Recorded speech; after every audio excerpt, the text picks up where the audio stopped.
Hello Varlets. Darktide is a game that's full of depth, with various game mechanics interacting with one another in unexpected ways. Of course, the game itself doesn't do the best job at explaining how things work, so it's often left to the players, that's you and I, to figure things out as we play.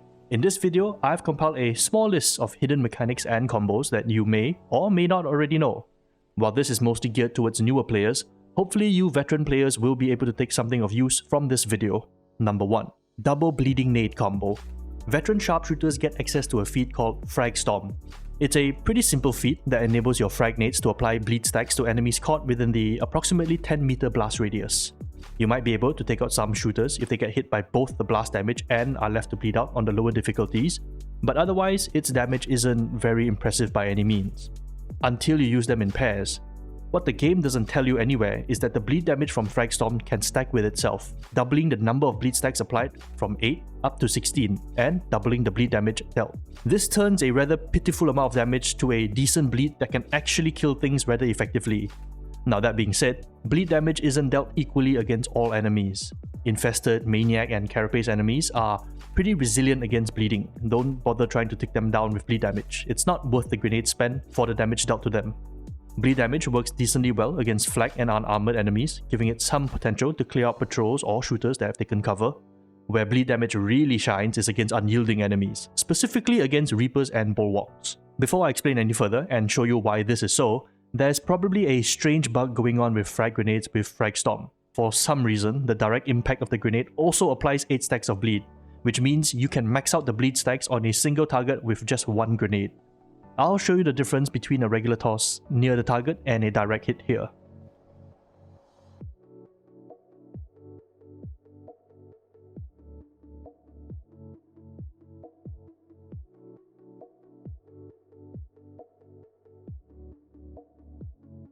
For your benefit, here's a table to show you the difference between getting 8 stacks of bleed and getting 16 stacks. You can see why stacking the bleed stacks to 16 is important. It more than triples the damage your Frag Storm bleed does. On a side note, the reason you see me doing an underhand toss and not a baseball throw at the Reaper is because the frag grenade's blast damage has a very steep fall off. If the frag nade isn't almost right next to an enemy within a 1 meter radius or so, it seems the blast damage drops by over 60%. That's a pretty insane fall off that should definitely be looked at if I'm honest. Anyway, back to Bleedin Nades. Did I mention that both the blast and bleed damage not only inherit the damage boost from your perks, but from your blessings as well? This means you can really juice up your Bleedin Nades to deal some serious damage, depending on the weapon you have active at the time of detonation. Say you happen to have a weapon with both unyielding damage and no respite, as mentioned in a certain Cantrell Lasgun review for example. With this, you can push the damage output of a double Bleedin Nade toss to fairly reliably two-shot both Reapers and Bulwarks on damnation.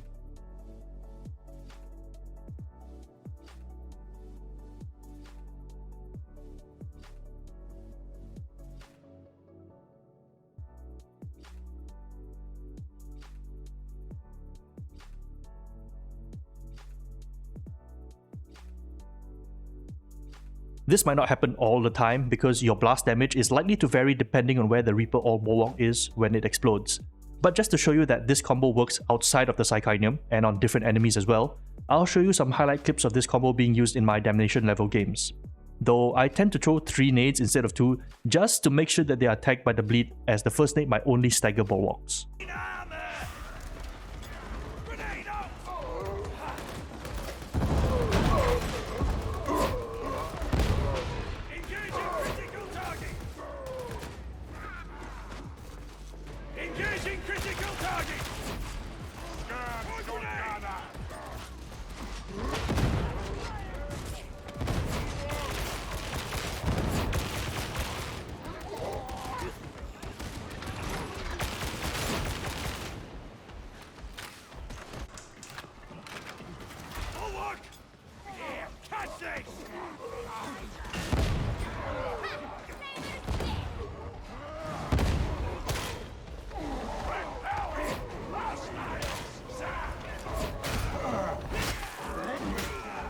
Also, here's a bonus clip for you.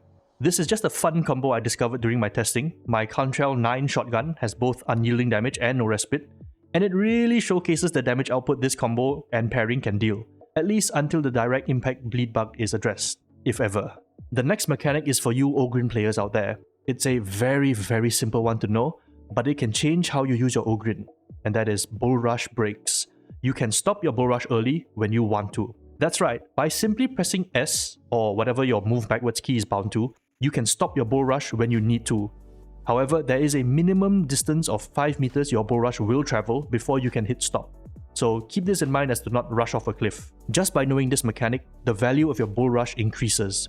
Being able to control when you stop means the unstoppable feat, which doubles your Bull Rush distance, has more value since you have more distance in which you can control your Bull Rush without always having to go the full 24 meters.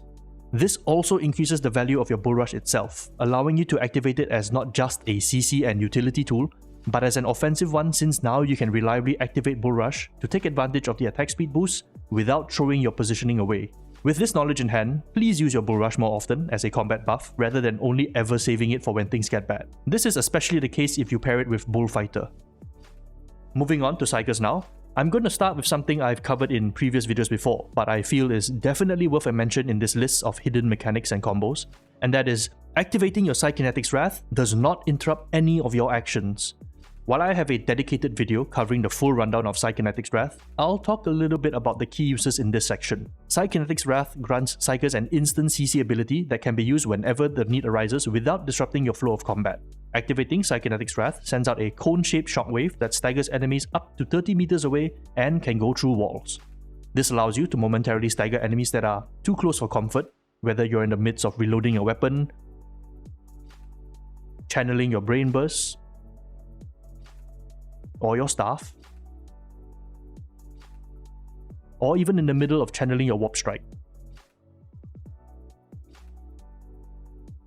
I'd argue that having the awareness and reaction time to use Psykinetics Wrath in situations outside of just quelling peril is a skill that my Psyker siblings can learn to hone. It makes you an invaluable player to the team with the utility it brings, and also increases your mastery of the Psyker's kit. Plus, you can do cool things like save teammates from behind walls or through the floor if they ever get pounced by a Poxhound.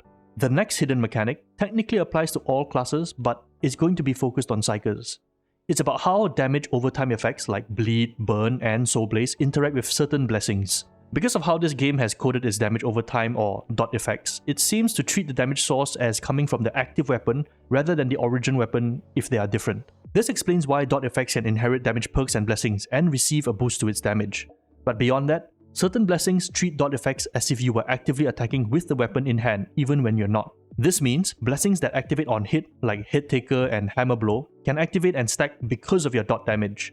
While this works fine for bleed damage and burn, the reason I want to highlight this mechanic on Psykers is because of this feat, Wildfire.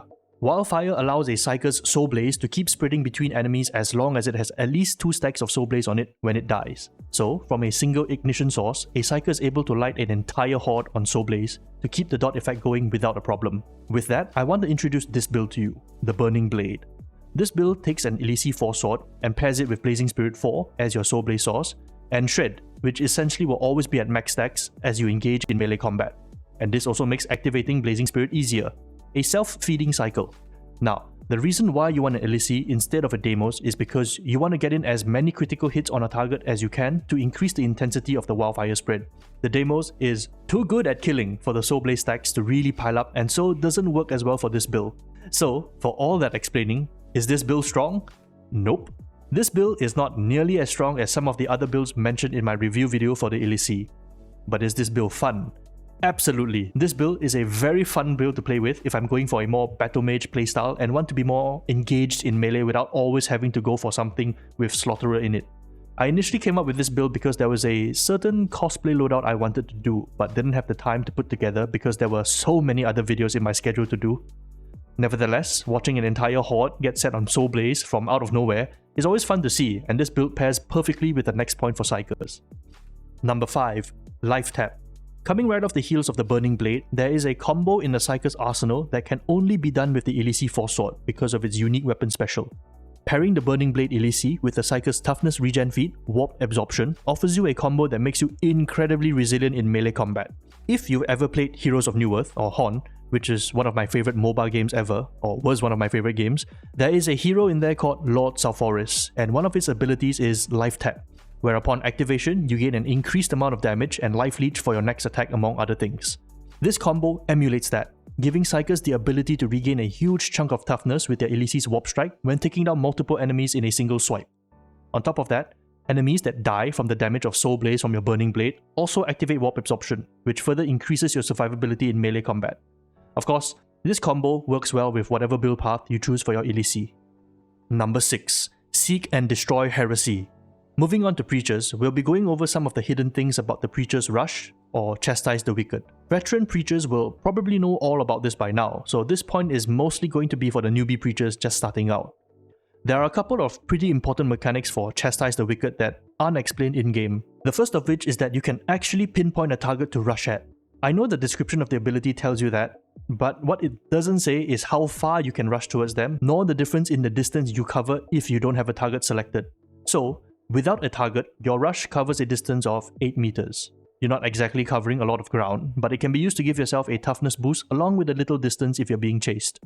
On the other hand, if you have a target selected, which is marked by a faint orange glow, you can rush at them from a distance of about 21.5 meters. While you are rushing towards a marked target, you also trample through incoming enemies to reach them. Like the Ogrin's Bull Rush, you can also stop your rush early by activating your block, though you'll travel a minimum of 5 meters before you can stop as well. This is helpful for getting yourself out of tight spots by rushing towards a distant enemy, then cancelling a rush early without having to commit to it.